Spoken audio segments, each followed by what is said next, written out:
कोटि कोटि करु बंधन अरखर पर नाम। चरण कमल बिसरू नहीं, जय गुरुदेव नाम। कोटि कोटि करु बंदन अरखर पर नाम।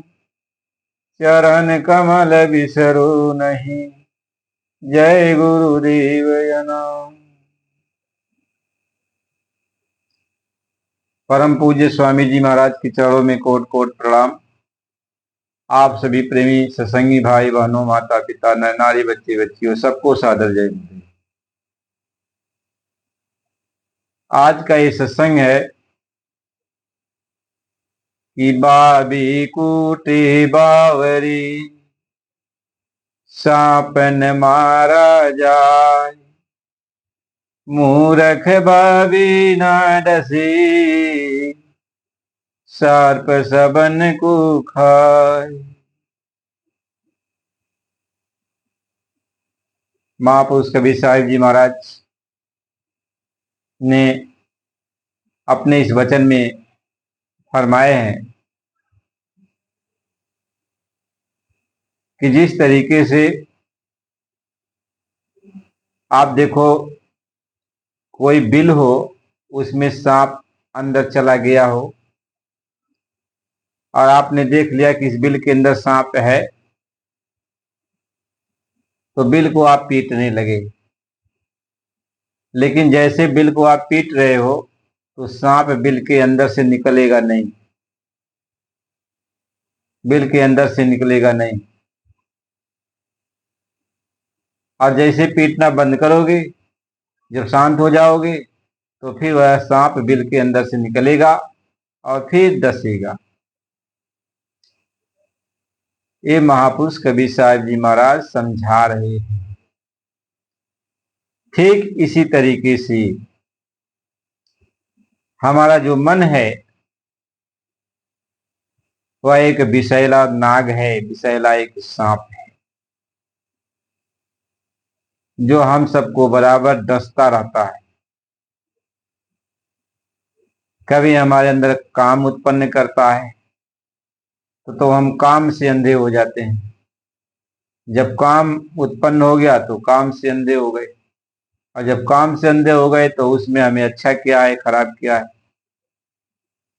ये हमारी समझ में ही नहीं आता।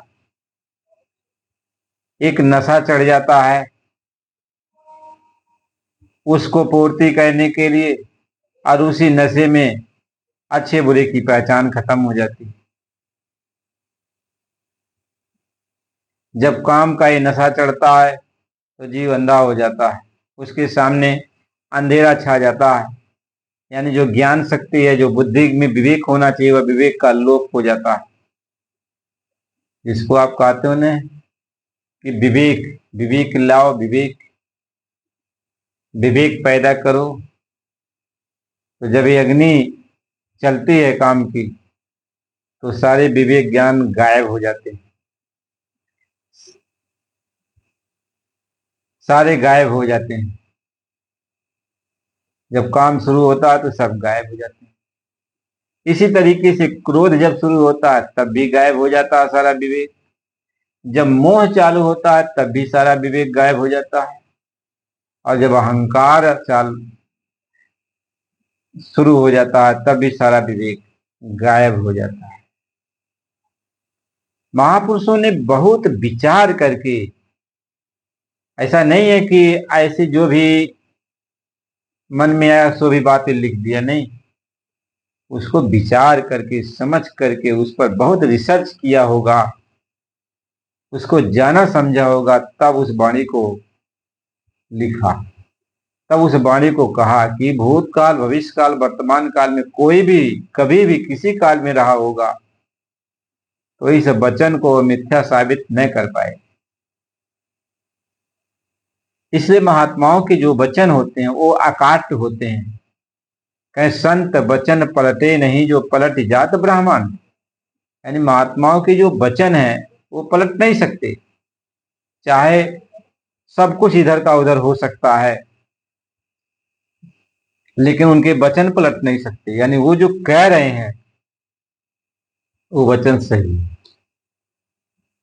वो यही समझा रहे कि ये मन जो है एक नाग है, और मन की जो स्त्री है वह इच्छा है, वह नागिन है। ये नाग और नागिन हमेशा हम सबको डसते रहते हैं, आत्माओं को डसते रहते हैं।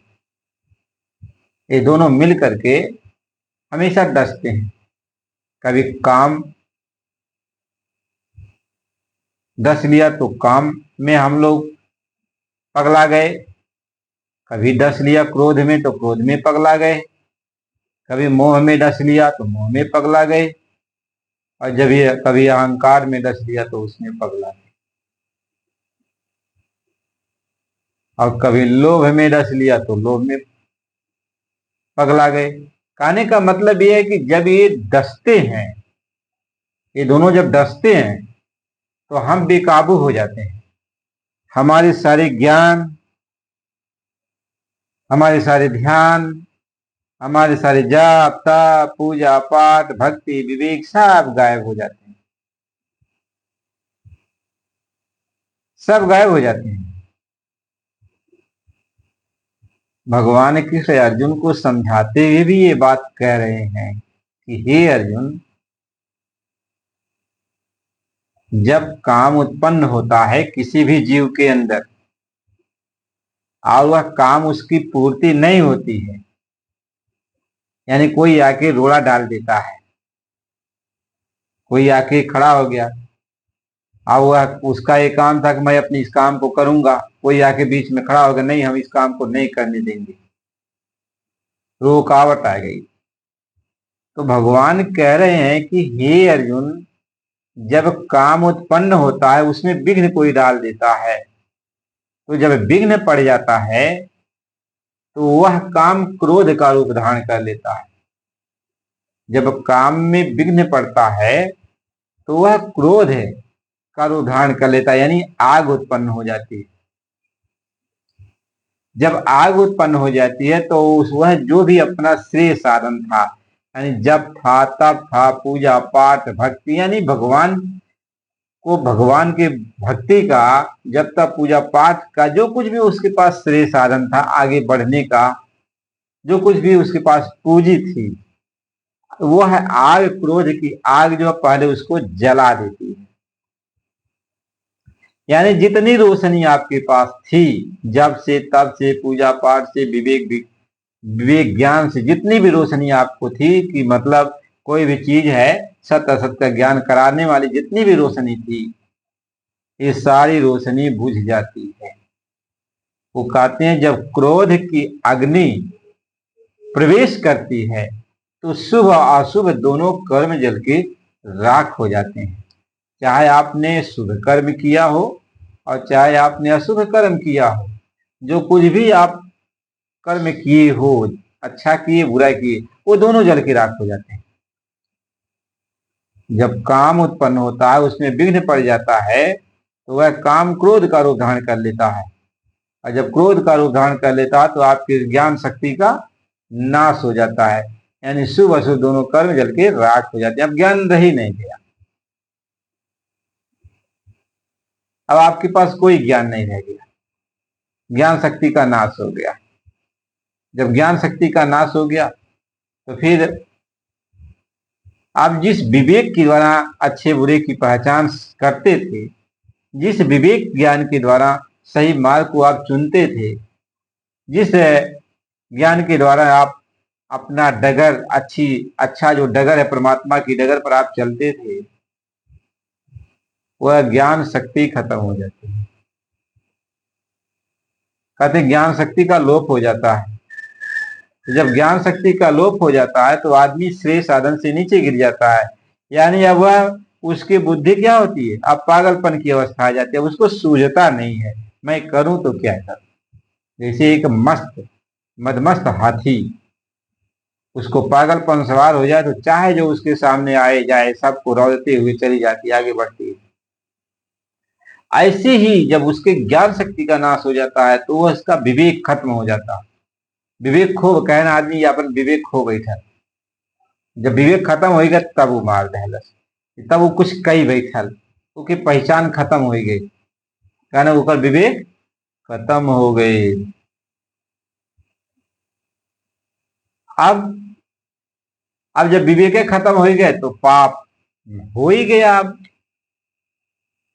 तो अब पाप हो गया, यानी उसके सारे कर्म जो है अधर्म हो गए, अब वह अधर्मी बन गया। जहां वह कोई भी काम विचार करके करता था, लेकिन अब जो है अधर्मी बन गया। जब ये नाग और नागिन यानी दोनों जब डसते हैं, मन और इच्छा,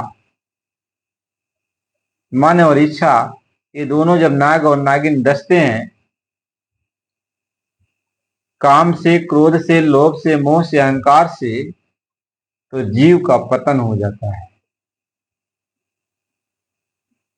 इसलिए कबीर साहब जी महाराज कितने मार्मिक ढंग से हम सबको समझा कर ये कहते हैं कि काम क्रोध की जब लगी, हव घट में खान, और काह मूर्ख काह पंडिता, दोनों एक समान।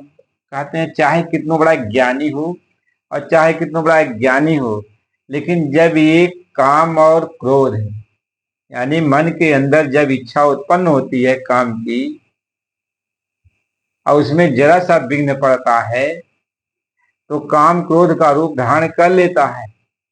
काम क्रोध का रूप धारण कर लिया, उसको पाने के लिए लोभ आ गया, उसमें रमने के लिए आसक्ति पैदा हो गई, मोह उत्पन्न हो गया, और उसको प्राप्त करने के लिए अहंकार आ गया। यानी जैसे ही काम उत्पन्न हुआ, उसमें ये पांचों अवगुण तुरंत उसके पांचों सिपाही सब मिलकर खड़े हो जाते हैं, एक हो जाते हैं। कहते हैं अब चाहे वह विद्वान के अंदर उत्पन्न हो तो अभी उसकी सारी ज्ञान शक्ति का नाश हो जाता है, और चाहे एक अज्ञानी के अंदर उत्पन्न हो तो उसका भी सब कुछ नाश हो जाता है। तो काह मूर्ख का पंडिता, दोनों एक समान। तो दोनों एक समान उस समय है जब दोनों के अंदर ये उत्पन्न होता है काम क्रोध लोभ मोह अहंकार। यानी मन जब इच्छा के द्वारा, ये जो मन नाग और नागिन ये दोनों जब जीव को डसते हैं, तो जीव के अंदर सारे ज्ञान, जितने भी विज्ञान का प्रकाश जो अंदर में है, सब खत्म हो जाता है। इसलिए गोस्वामी जी महाराज ने बहुत सोच विचार करके कहा कि प्रभु की भक्ति करने का एक कोई साधन है तो भक्ति मार्ग है, ज्ञान मार्ग। ज्ञान मार्ग से प्रभु के स्वरूप में आप स्थित होते हो, लेकिन ये बहुत कठिन है। लाखों करोड़ों में कोई कोई बिरला इस भक्ति मार्ग, इस ज्ञान मार्ग से प्रभु की प्राप्ति कर पाता है, यानी अपने आत्म स्वरूप में स्थित हो पाता। कोई कोई कोई कोई इसलिए कहा ज्ञान पंथ कृपाण के धारा और परत खगेश्वर न पारा। यानी ज्ञान का जो मार्ग है ये तलवार की धार पर चलने जैसा है, तलवार की धार पे चलने जैसा है। और यदि जरा सा डिगमिगाए तो तलवार की धार इतनी तेज है कि तुम्हें काट देगा। केवल निश्चल होकर के उस पर तुम चल सकते हो, डिगमिगाओ मत, डिगमिगाओ मत। इसलिए कहते हैं गोस्वामी जी महाराज, इसलिए लिखें कि ज्ञान मार्ग से बहुत कोई कोई बिरला जो बहुत ही विवेकी होगा, वह ज्ञान मार्ग से प्रभु की प्राप्ति करता है, प्रभु के स्वरूप में स्थित होता है, आत्म स्वरूप में स्थित होता है, जिसके अंदर बहुत ज्यादा विवेक होगा वो स्थित होता है। महात्मा इस बात को समझा के कहते हैं इस बात को महापुरुष समझाते हैं। अब दूसरी चीज ये है, कबीर साहब जी भी ने कहा कि यदि आप चलना चाहते हो, प्रभु से मिलना चाहते हो, और यदि ज्ञान मार्ग से चलते हो, तो ये खजूर के पेड़ की तरह है। कहें गुरु भक्ति अति कठिन है, ज्यों लंबी पेड़ खजूर, चढ़े तो चाखे प्रेम रस, तो गिरे तो चके नाचूर। कहीं बहुत कठिन है, चढ़ गए तब तो प्रेम का रस, प्रभु की प्राप्ति हो जाएगी, लेकिन गिर गए तो चकना चूर हो जाओगे, चकनाचूर हो जाओगे। तो विवेक ज्ञान से परमात्मा मिलता है, विवेक ज्ञान से आत्म स्वरूप में आप स्थित हो सकते हो, विवेक ज्ञान से सचमुच वो परमात्मा हाजिर नाजिर आपके सामने हो जाता है। लेकिन ये कोई कोई कर पाता है, लाखों करोड़ों में कोई कोई, चलते हैं तो बहुत सारे लोग, लेकिन करोड़ों करोड़ों में बिरला कोई कोई होता अनुरागी जीव जो इस ज्ञान मार्ग से प्रभु की प्राप्ति कर पाता है। इसलिए महात्मा ये समझाते हैं कि ज्ञान मार्ग है, ये भी मार्ग है भगवान से मिलने का, और भक्ति मार्ग, भगवान से मिलने का ये दो मार्ग है। एक ज्ञान मार्ग, ज्ञान मार्ग में न जप करना है, न तप करना है, न पूजा पाठ करना है, न किसी का नाम जपना है, कुछ नहीं करना, न किसी का ध्यान करना है। बस आप विवेक करोगे, आत्मा का विश्लेषण करते हुए, कि आत्मा का विश्लेषण करते हुए तत्व ज्ञान, आत्म ज्ञान, ब्रह्म ज्ञान, परमात्म ज्ञान, इस सारे ज्ञान का विश्लेषण करते हुए आप इतना बारीक स्थिति आपका पैदा होगी कि आप ये समझ जाओगे, वह स्थिति पर पहुंच जाओगे, ज्ञान अंदर उत्पन्न होते होते आप वह स्वरूप में स्थित हो जाओगे। इसी को कहते हैं तब वह तत्व ज्ञानी यानी यह संसार की रचना या तत्वों की रचना कैसे हुई, इसका वो ख्याल करता है, इसका वह विश्लेषण करता है। फिर तत्व, एक एक तत्वों का विश्लेषण करता है, ये तत्व उत्पन्न कैसे हुए, ये तत्व फिर एक में मिले कैसे, ये तत्व ज्ञान। फिर ब्रह्म ज्ञान, तो ब्रह्म क्या है, ब्रह्म कितने प्रकार के हैं, ब्रह्म की उत्पत्ति कैसे हुई, ब्रह्म का स्रोत क्या है, ये तत्व का स्रोत, ब्रह्म का स्रोत।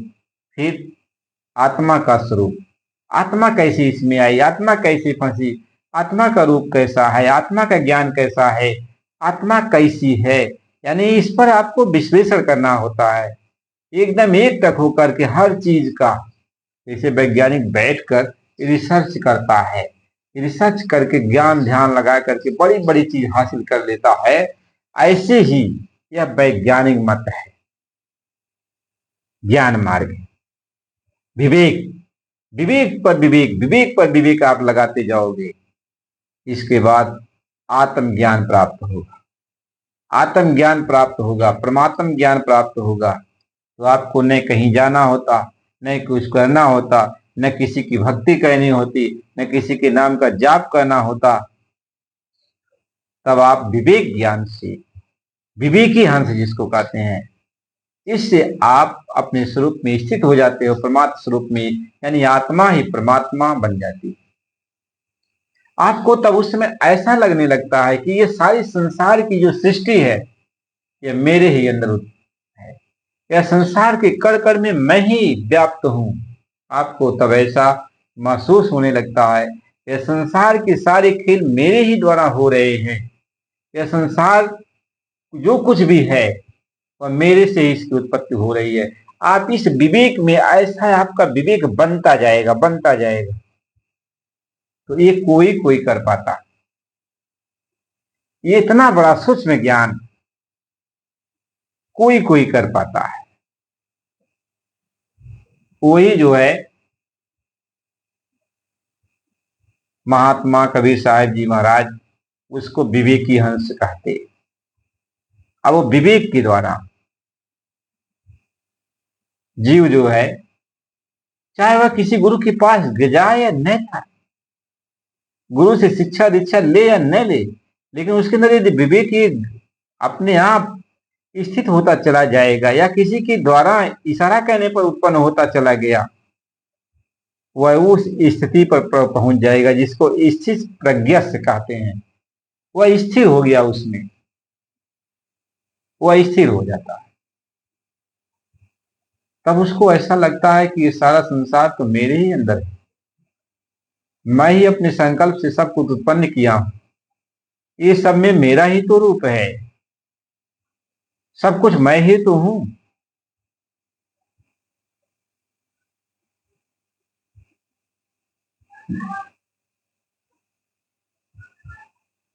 महात्मा इसी बात को समझाते हैं। लेकिन कोई कोई इस विवेक के द्वारा कोई कोई इस स्थिति को प्राप्त कर पाता है, प्राप्त कर पाता है। बिरला कोई कोई होता है जो इन्हें गिने गिने जा सकते हैं। और प्रभु की प्राप्ति के लिए भगवान ने बताया कि एक भक्ति मार्ग और एक ज्ञान मार्ग। तो ज्ञान मार्ग से ऐसे जो प्रभु को प्राप्त कर लेते हैं, और दूसरा भक्ति मार्ग है।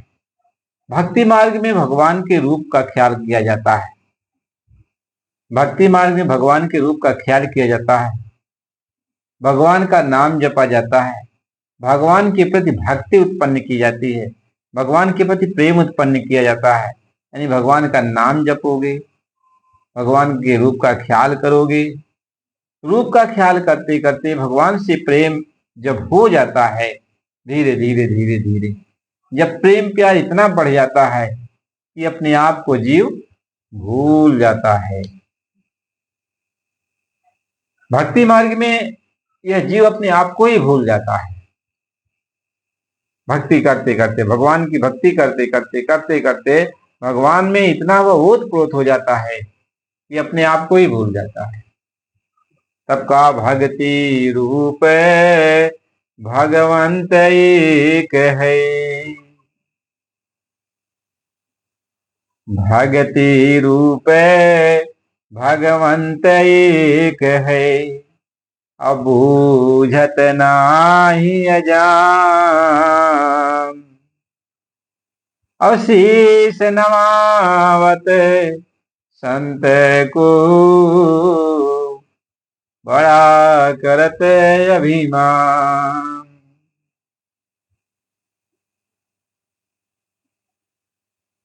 आप महात्मा समझाते हैं कि भक्ति का जो रूप है और भगवान का जो रूप एक ही है। जब संत के अंदर भक्ति आ जाती है, भक्ति आ जाती है, तो भक्ति ही संत के अंदर वो भाव पैदा कर देता है, वो प्यार पैदा करता है। या वो भगवान के सिवा उसको नजर कुछ आता ही नहीं।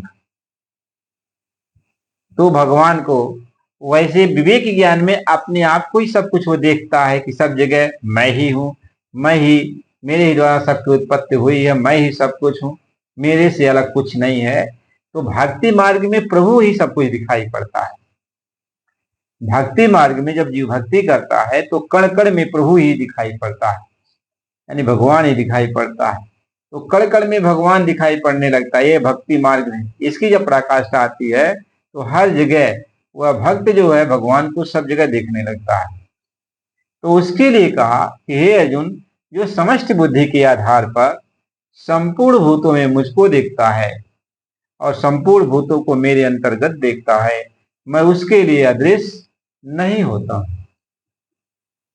यानी उससे मैं छिप नहीं सकता, उससे मैं छिप नहीं सकता।